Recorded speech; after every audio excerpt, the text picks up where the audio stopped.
باللہ من الشیطان الرجیم بسم اللہ الرحمن الرحیم ان اللہ لا یغفر ان یشرک بہ ویغفر ما دون ذلک لمن یشاء ومن یشرک باللہ فقد افتری اثما عظیما۔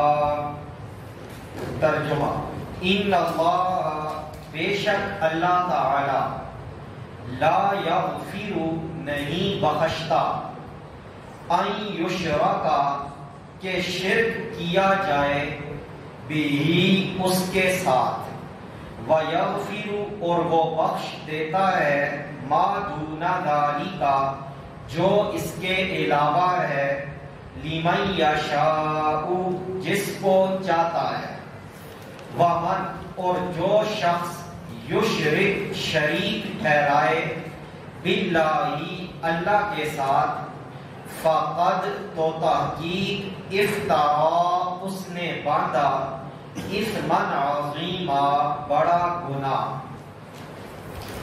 یہ اس آیت نمبر 48 کا ترجمہ ہے۔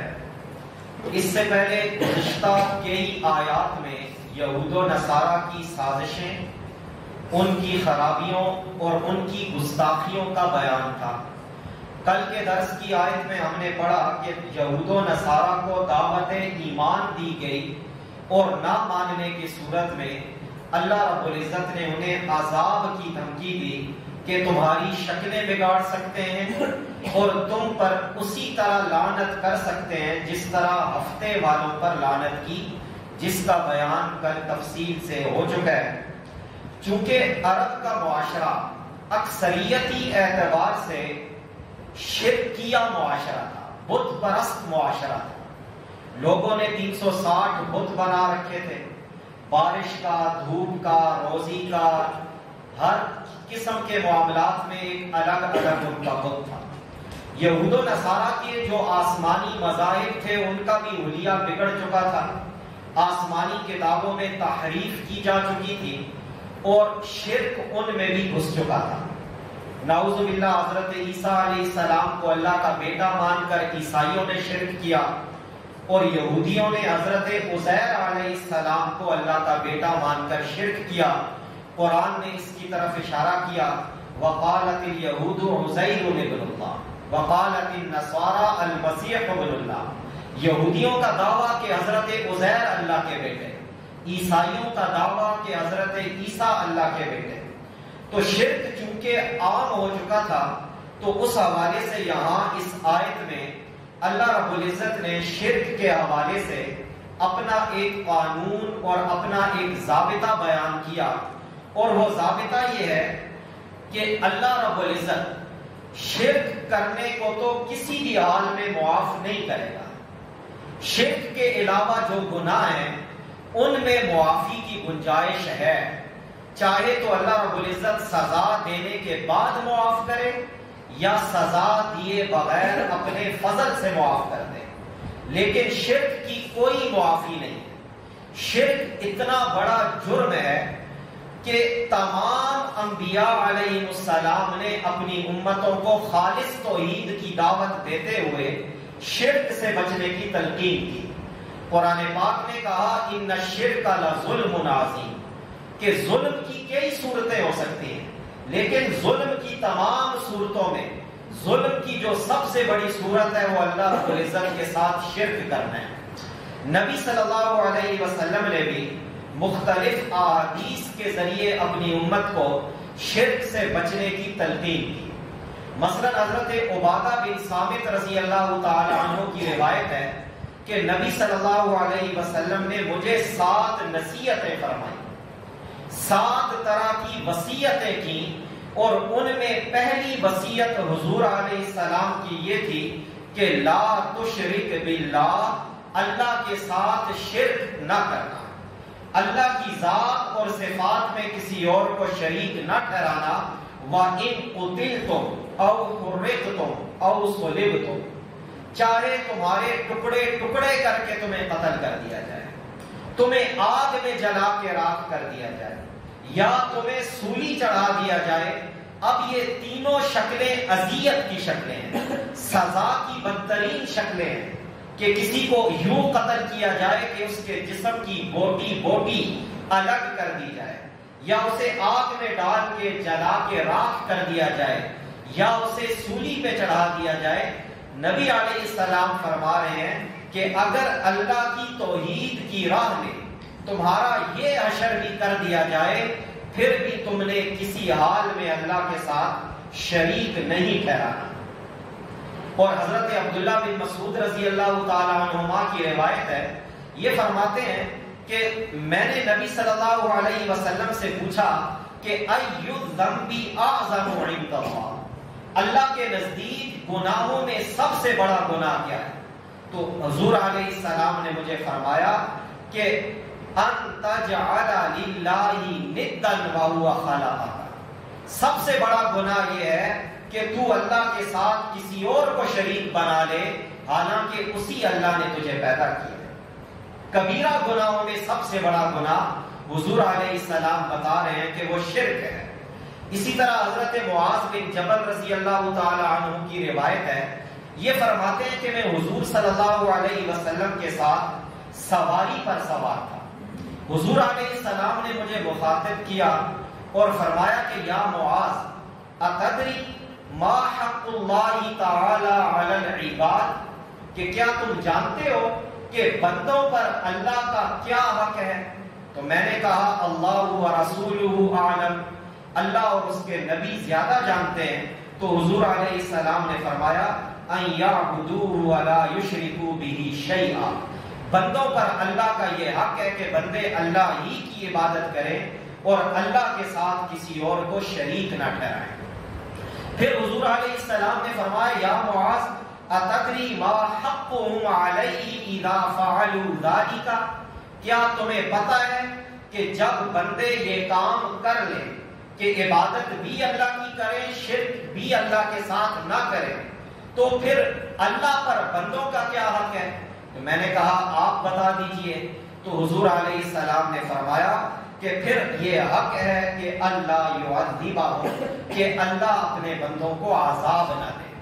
گویا اگر کوئی عذاب سے بچنا چاہتا ہے، یہ گارنٹی چاہتا ہے کہ میرا رب مجھے قیامت کے دن سزا نہ دے عذاب نہ دے، تو عبادت بھی اللہ کی ہو سجدہ بھی اللہ کو ہو اور اللہ کے ساتھ کسی بھی حال میں شریک نہ ٹھہرایا جائے۔ پھر علماء نے لکھا ہے کہ شرک کی بنیادی طور پر 3 اقسام ہیں۔ ویسے تو شرک کی بہت ساری قسمیں ہیں لیکن ان میں شرک کی 3 بنیادی قسمیں ہیں۔ نمبر 1 ہے شرک فی الذات، اللہ کی ذات میں شرک کرنا، اور اس کی صورت یہ ہے کہ جس طرح اللہ رب العزت کی ذات واجب الوجود ہے، ہمیشہ سے ہے ہمیشہ رہے گی، اسی طرح کی ذات کسی اور کو تسلیم کرنا، یہ شرک فی الذات ہے۔ اور ایک ہے شرک فی الصفات، جو صفات اللہ رب العزت کے ساتھ خاص ہیں، ان صفات میں اللہ کے علاوہ کسی اور کو شریک ٹھہرانا، مثلا خالقیت اللہ کی صفت ہے، رازقیت اللہ کی صفت ہے۔ اب کوئی آدمی اگر اللہ کی صفت خالقیت میں کسی اور کو شریک ٹھہرائے کہ اللہ بھی پیدا کرتا ہے کوئی اور بھی پیدا کرتا ہے، اللہ بھی رزق دیتا ہے کوئی اور بھی رزق دیتا ہے، اسی طرح عالم الغیب ہونا اللہ کی صفت ہے، مختار کل ہونا اللہ کی صفت ہے، حاضر ناظر ہونا یہ اللہ کی صفت ہے۔ اگر کوئی ان ساری صفات کو اللہ کے علاوہ کسی اور ذات میں بھی تسلیم کرے تو یہ شرک فی الصفات ہے۔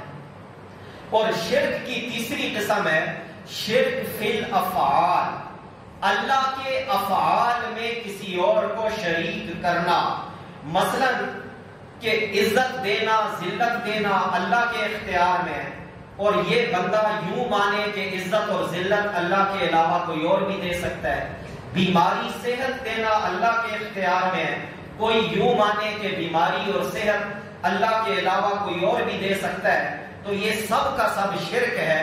اور اس شرک سے بچنے کی تلقین اس آیت میں بھی کی گئی ہے، اور قرآن و حدیث کی دعوت کا جو بنیادی نقطہ ہے وہ توحید ہے، اور شرک سے اپنے آپ کو بچانا ہے کہ انسان 100% خالص ہو کر اللہ کی توحید پر قائم رہے اللہ ہی کو اپنا داتا سمجھے کہ میرا داتا مجھے دینے والا میرا رب ہے، وہی میرا مشکل کشا ہے، وہی میرا حاجت روا ہے. مجھ پہ مشکلات آئیں، نکالنے والی ذات اللہ کی. میری زندگی کے اوپر مایوسیوں کے اندھیرے چھائے ہوئے ہوں تو ان میں سے امید کی کرن طلوع کرنے والی ذات اللہ کی ہے.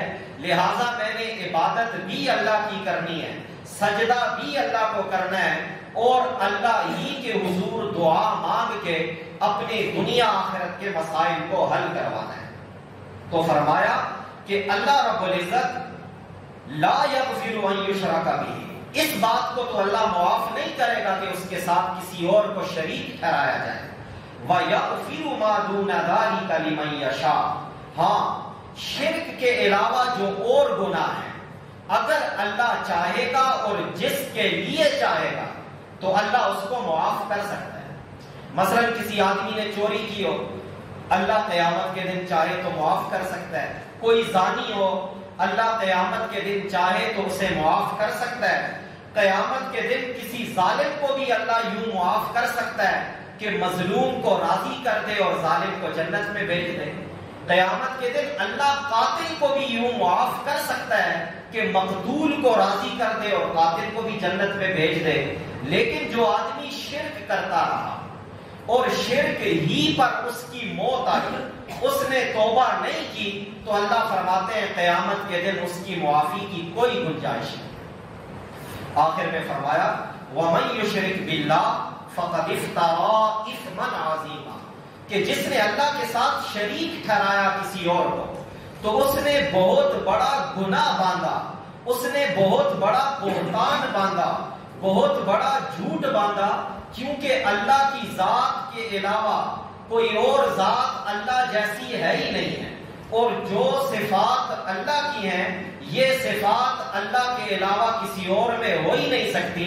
لہذا یہ کائنات کا سب سے بڑا جھوٹ اور کائنات کا سب سے بڑا ظلم اور سب سے بڑا گناہ اللہ کے ساتھ کسی اور کو شریک ٹھہرانا ہے. یہ مضمون اس آیت کے اندر بیان ہوا. اللہ نے ایک قاعدہ کلیہ دے دیا کہ میں شرک کو معاف نہیں کروں گا، اس کے علاوہ اگر میں چاہوں تو کسی بھی گناہ کو معاف کر سکتا ہوں. اللہ رب العزت سے دعا ہے کہ اللہ تعالی ہمیں ہر طرح کے شرک سے بچنے کی اور خالص توحید پہ قائم رہنے کی توفیق عطا فرمائے. ترجمہ پڑھیے. ان اللہ، بے شک اللہ تعالی، لا یغفر، نہیں بخشتا، ان یشرک، کہ شریک بنایا جائے، بھی اس کے ساتھ، وَيَغْفِرُ، اور وہ بخش دیتا ہے، مَا دُونَ ذَلِكَ، جو اس کے علاوہ ہے، لِمَن یَشَاءُ، جس کو چاہتا ہے، وَمَن یُشْرِکْ، اور جو شریک ٹھہرائے گا،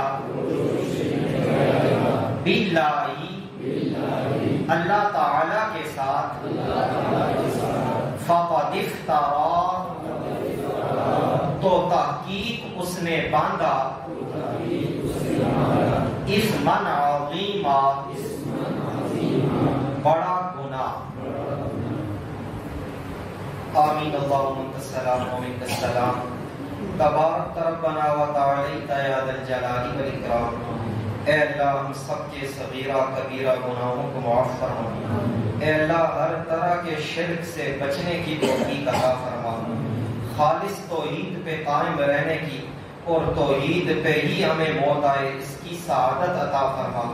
اے اللہ اس آیت کو ہماری جانب سے اپنی بارگاہ میں قبول فرما، اس کی برکت سے ہمارے بیماروں کو شفا عطا فرما، پریشان حالوں کی پریشانیوں کو دور فرما.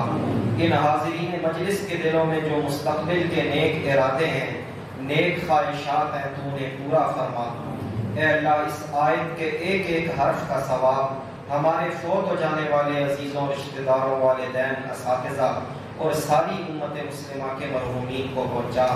تیرے نبی پاک علیہ السلام کا فرمان ہے، قرآن پاک کی ایک آیت کا سیکھنا نوافل کی 100 رکعات سے افضل ہے۔ اے اللہ، اس فرمان اور اپنی شان کے مطابق تو ہمیں اس کا بہترین بدلہ عطا فرما۔